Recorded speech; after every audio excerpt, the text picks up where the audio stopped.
Reverse వాస్తు అంటే మీరు మీ ఇంటి ప్రాబ్లం నాకు చెప్పండి. ఓకే. మీ ఇంటి లేఔట్ చూడకుండానే ఎక్కడ ఉందో సమస్య చెప్పగలనది. ఓకే. ఎగ్జాంపుల్ ఎవరైనా కాల్ చేసి అన్నారనుకోండి, మాకు చాలా ఫైనాన్షియల్ ప్రాబ్లమ్ ఉందండి. ఆహ్, ఎంత కష్టపడినా డబ్బు గణించలేకపోతున్నాం. జాబ్‌లో ఆపర్చునిటీస్ రావటం లేదండి. గ్రోత్‌కి ఏది ఛాన్స్ లేదండి అని. అవును. సపోజ్ ఈ చిన్న డిస్కషన్ 2 మినిట్స్ డిస్కషన్‌లో వాళ్ళు 2 పాయింట్స్ చెప్పారు. ఫైనాన్స్ ప్రాబ్లమ్ ఉంది. ఆపర్చునిటీస్ రావటం లేదు. అవును. సో, నాకనిపిస్తుంది అది వాళ్ళంటలేదు. వాళ్ళ ఇల్లు నాతో మాట్లాడుతున్నట్టు. వావ్! ఓకే. ఓకే. సో, ఏమిటది 2 ప్రాబ్లమ్స్ ఫైనాన్స్ ప్రాబ్లమ్ ఎక్కడి నుంచొస్తుంది? చాలా డైరెక్షన్స్ రెస్పాన్సిబుల్ అండి. ఓకే. కానీ మేజర్ 2 డైరెక్షన్స్ అంటే మేజర్ డైరెక్షన్ ఏంటి? South east. సౌత్ ఈస్ట్‌లో అంటే ఆగ్నేయం. ఆగ్నేయంలో ఏదైనా ప్రాబ్లమ్ ఉంటే మనకి ఫైనాన్స్ ప్రాబ్లమ్ వస్తుంది. అచ్చచ్చా! ఆగ్నేయంలో ఎలాంటి ప్రాబ్లమ్ ఉంటుంది? అక్కడ ఏదైనా టాయిలెట్ అయినా ఉండొచ్చు. ఓకే. లేకపోతే అక్కడ ఏదైనా వాటర్ బాడీ ఉండొచ్చు. ఓకే. కామన్‌గా ఇప్పుడు కిచెన్‌లో మన ప్లాట్‌ఫార్మ్ బ్లాక్ కలర్ ఇస్తున్నారండి. అవును. Black, blue, grey water colours. Okay. So, అది ఫైనాన్స్ ప్రాబ్లమ్ క్రియేట్ చేస్తుంది. ఎలాగా? ఆ! ఆగ్నేయం అంటే ఫైర్ జోన్. ఫైర్ అవును. ఫైర్ జోన్‌లో మనం వాటర్ పోస్తే ఏమవుతుంది? ఫైర్ పాడవుతుంది. అంటే సింక్ ఉంటది కదా మేడం మరి ఆగ్నేయంలో? అవును. ఆగ్నేయం అంటే కంప్లీట్ కిచెన్‌లో అచ్చచ్చా! వద్దంటం లేదు. ఓకే. ఆగ్నేయం యాంగిల్ 22.5 డిగ్రీ చిన్న యాంగిల్ అండి. ఓకే. ఆ ఓకే. యాంగిల్‌లో ఏ వాటర్ బాడీ ఉండకూడదు. అంటే ఉండకూడదు. సింక్ ఉండకూడదు. బ్లూ, అచ్చచ్చా! బ్లాక్, గ్రే కలర్ ఉండకూడదు. అప్పుడు మనకి ఫైనాన్స్ ప్రాబ్లమ్ అస్సలు రాదు. వామ్మో! ఇది ప్రూవెన్ ఫ్యాక్ట్ అండి. ఇప్పుడు నా ఓకే. దగ్గరొచ్చిన ఎంతమంది ఫైనాన్స్ ప్రాబ్లమ్ ఉంది అంటే డెఫినెట్‌గా వాళ్ళ కిచెన్‌లో బ్లూ, బ్లాక్, గ్రే కలర్ ఉంది. ఈదర్ వుడ్ వర్క్ రూపంలోనైనా, లేకపోతే వాళ్ళ ప్లాట్‌ఫార్మ్ బ్లాక్ కలర్ ఉంది. లేకపోతే సరిగ్గా 22.5 డిగ్రీ అంటే ఆగ్నేయం యాంగిల్‌లోను ఆ! సింక్ ఉంది. అన్యాయం లేకపోతే మేడం. దానికి అటాచ్ చేసి యూటిలిటీ ఏరియా ఉంటుందే, ఆ యూటిలిటీ ఏరియాలోనైనా ఉంటుంది. ఇప్పుడు సేమ్ ఏం చేయాలి? ఆగ్నేయం అవన్నీ యాంగిల్‌లో. పగలగొట్టాలా? పగలగొట్టక్కర్లేదండి. ఆ! ఇప్పుడు ప్లాట్‌ఫార్మ్ ఉంటే, ఆ ప్లాట్‌ఫార్మ్ కలర్ మనం మార్చొచ్చు. అంటే అచ్చచ్చా! కొత్త ప్లాట్‌ఫార్మ్ వేయించుకో అక్కర్లేదు. ఆ! ప్లాట్‌ఫార్మ్ స్టిక్కర్స్ దొరుకుతుంది. ఆ! ఆ యెస్. Stickers yes. కొని అదే అడుగుతున్నా. వేసుకోవచ్చు. స్టిక్కర్ తీసుకుంటే సరిపోతుంది. రైట్. సో, అది సూపర్. మనుషులు ఏదంటారో అది ప్రతిదానికి ఒక కీవర్డ్ ఉంటుందండి. ఓకే. అది మనం అంటే కొంచెం ప్రాక్టీస్‌లో ఉంటే కరెక్ట్. కరెక్ట్. అర్థమవుతుంది. సూపర్. ఓకే. వాళ్ళది ఫైనాన్స్ ప్రాబ్లమ్ ఉంది అంటే నేను ఫస్ట్ నా క్వెషన్ ఏముంటుంది? ఆహ్, మీ ఇంట్లో అందరిది డైజెషన్ ఎలా ఉందండి అని. ఆహా! డైజెషన్ బాగానే అవుతుంది. అంటే నార్మల్లీ అంటారు, మాది పర్లేదండి. కానీ మా మదర్‌కి కొంచెం డైజెషన్ ప్రాబ్లమ్ ఉంది అని. అవును. ఓకే. ఇంట్లో ఎవరికైనా బీపీ, ఓకే. కొలెస్ట్రాల్ ప్రాబ్లమ్ ఉందా? అంటే, ఆ! మా ఇంట్లో అందరికీ ఉందండి మోస్ట్‌లీ అంటాం. అవును. సో, ఇలాంటి క్వెషన్స్‌తో మనకి తెలుస్తుంది. ఓకే. ఈ 3, 4 క్వెషన్స్‌తో నాకు క్లియర్‌గా అర్థమైపోతుంది. వాళ్ళ ఇంట్లో సౌత్ ఈస్ట్‌లో ఏదో డిస్టర్బెన్స్ ఉంది. అందుకే ఫైనాన్స్ ప్రాబ్లమ్ వస్తుంది. ఓహ్! జఠరాగ్ని అంటాం. అవును. మనకి ఇంట్లో ఫైర్ ఎనర్జీ తక్కువ అవుతే ఇంట్లో మనం ఉంటున్నాం కాబట్టి మన బాడీలో కూడా ఫైర్ ఎనర్జీ తక్కువ అవుతుంది. అవునా? హ్మ్. జఠరాగ్ని తక్కువ అవుతుంది. ఓకే. దాని నుంచి మనకి డైజెషన్ సరిగ్గా అవ్వదు. కొలెస్ట్రాల్ ప్రాబ్లమ్ వస్తుంది. కొన్ని అంటే ఆ ఫైర్ ఎలిమెంట్ అంటే ఎక్కువగా ఉంటే బీపీ బీపీ ప్రాబ్లమ్ వస్తుంది. ప్రాబ్లమ్. హై బీపీ ప్రాబ్లమ్ వస్తుంది. ఓకే. ఇలాంటివన్నీ వస్తాయి. సో, వాళ్ళకి కపుల్ ఆఫ్ క్వెషన్స్ అడిగితే మనకి క్లారిటీ వచ్చేస్తుంది. ఎక్కడ వాళ్ళకి ప్రాబ్లమ్ ఉందో. ఈ కేస్‌లో క్లియర్ ఎవిడెంట్ అది. వావ్! ఏంటంటే సౌత్ ఈస్ట్‌లోనే వాళ్ళకి ప్రాబ్లమ్ ఉంది అని. ఓకే. సో, ఇలాంటి క్వెషన్స్‌తో వాళ్ళు ఆపర్చునిటీస్ లేదు అన్నారు. అంటే జాబ్‌లో గ్రోత్ లేదు. ఓకే. అంటే నార్త్ పాడైంది.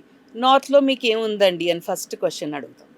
నార్త్‌లో మాకు టాయిలెట్ ఉందండి అంటారు. లేపోతే వాళ్ళు నార్త్‌లో ఏదైనా ఇష్యూ చెప్తారు. అవును. దాని నుంచి మనకి అంటే ఏది తెలిసిపోతుంది. లేదు అంటే ఇంకా సెకండ్ క్వెషన్ వస్తుంది. మీ కర్టెన్స్ కలర్ ఏంటండి? ఆ! వాళ్ళంటారు చాలా మంది కేసెస్‌లో మాకు యెల్లో కలర్ ఉందండి. ఆ! Yellow is earth element.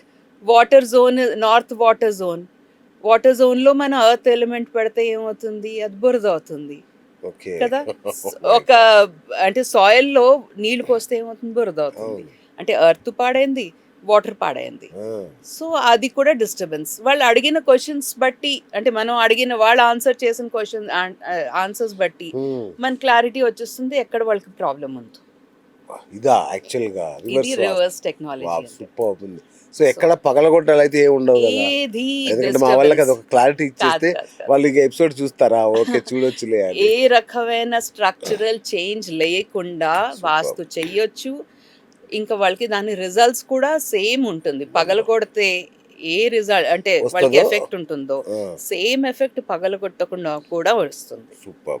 అయితే మ్యామ్ మీరు సైంటిఫిక్ వాస్తు స్పెషలిస్ట్, అలాగే ఎనర్జీ ఆర్కిటెక్ట్. మీరు రైట్. అంటే ఏంటి మ్యామ్ యాక్చువల్గా? సైంటిఫిక్ వాస్తు అంటే వాస్తు అన్నదే సైన్స్ ఆఫ్ అండి. కోర్స్. ఎందుకంటే అది వేదాల నుంచి వచ్చింది. ఓకే. అథర్వ వేదం ది పార్ట్ స్థాపత్య వేదం నుంచి వచ్చింది. అవును. వేదాలంటేనే సైంటిఫిక్. రైట్. కానీ ఈ మధ్యకాలంలో మనుషులు వాళ్ళ అంటే స్వార్థం కోసం అనుకోండి, వాళ్ళేమో వాస్తుని తప్పుగా యూజ్ చేయడం మొదలెట్టారు. మీరు చెయ్యండి, లేకపోతే ఈ ప్రాబ్లం వస్తుంది, ఆ ప్రాబ్లం వస్తుంది. అవును. వాస్తులో ప్రతిదానికి సొల్యూషన్ ఉంటుందండి. అందుకోసం మనుషుల్ని భయపించక్కర్లేదు. భయపించకుండానే దాని సొల్యూషన్స్ వెతకొచ్చు. ఒక చిన్న ఎగ్జాంపుల్ చెప్తానండి. లాస్ట్ మంత్ చాలా యంగ్ కపుల్ నా దగ్గర వచ్చారు. వాళ్ళు ఇల్లు చూపించుకోవడం, కొత్త ఇల్లు కొనుక్కుంటున్నారు. అరౌండ్ 25 ఉంటుంది వాళ్ళది ఏజ్. అంటే ఇద్దరు ఒకే చోట పని చేస్తున్నారు. వచ్చి చాలా భయంగా వచ్చారు. నాకు అర్థం అవ్వలేదు ఎందుకు అది. ఓకే, వాళ్ళు చాలా యంగ్ ఏజ్ లో ఇల్లు కొనుక్కుంటున్నారు. Very good, excellent, I was very happy. అంటే వాళ్ళు అన్నారు, మేడం ఇదే అంటే నాకు ఆ ఇంట్లో ఎక్కువ వాస్తు దోషాలు అనిపించలేదు. వాళ్ళు తీసుకోవచ్చు, చిన్న చిన్న రెమెడీస్ తో వాళ్ళు క్లియర్ చేసుకోవచ్చు అనిపించింది. అంటే కాదు మేడం, మేము ఎవరికో చూపించుకున్నాము, అతను చెప్పారు అది ఓఆర్ఆర్ చూస్తోంది, అంటే వాళ్ళ ఇంటి బాల్కనీ అంటే హైవే చూస్తోంది. సో అక్కడి నుంచి దయ్యాలు రాత్రి రావచ్చు ఏమో, ఎవరికైనా డెఫినెట్గా ఇంట్లో డెత్ అవుతుంది. చాలా భయపించేశారు. అందుకోసం చాలా భయంగా మేము ఇక్కడ వచ్చాము. అసలు ఫస్ట్ ఇల్లు తీసుకుంటున్నాం, దాంట్లోనే ఇంత ప్రాబ్లమ్స్ ఉంటుందా అనిపించింది. అందుకోసం మీ దగ్గర వచ్చామండి, మాకు చాలా భయంగా ఉంది ఇల్లు తీసుకోవడం, అసలు తీసుకోవచ్చా లేదా అని అనిపించింది. దాంట్లో అసలు ఏ ప్రాబ్లం ఎక్కువ లేదు. ఎందుకు అలా అన్నారు నాకు తెలియదు. With due respect to everyone, like, కానీ నాకు అనిపిస్తుంది అంటే ఓకే నా చార్జెస్ ఎంత అని క్లియర్ గా చెప్పొచ్చు అండి, కానీ మనుషుల్ని రాంగ్ వేలో ఇచ్చేయడం అది I feel ethically it's not correct. Hi friends, thank you for watching this video. ఈ వీడియో కనుక మీకు నచ్చినట్లయితే దయచేసి లైక్ చేయండి, షేర్ చేయండి. ముఖ్యంగా మా ఛానల్ 24/7 న్యూస్ టీవీని సబ్స్క్రైబ్ చేసుకోండి. ఆ తర్వాత మీ విలువైన అభిప్రాయాల్ని, మార్పులు, చేర్పులు, కావాల్సిన వీడియో ఏమన్నా ఉంటే మన వీడియో కింద కామెంట్ సెక్షన్లో కామెంట్ రూపంలో తెలియజేయండి. నమస్కారం, సాయిదంచిక మాట్లాడుతున్నాను. ప్లీజ్ సబ్స్క్రైబ్, షేర్, లైక్ చేయండి 24/7 టీవీ ఛానల్. హాయ్ నమస్తే, నేను మీ Sonia Akula. Please subscribe to 24/7 news TV. Hi అండి, అందరికీ నమస్తే. నేను Mankota Prasad. Please do subscribe 24/7 news TV. Political, entertainment and infotainment updates కోసం like, share, subscribe 24/7 news TV.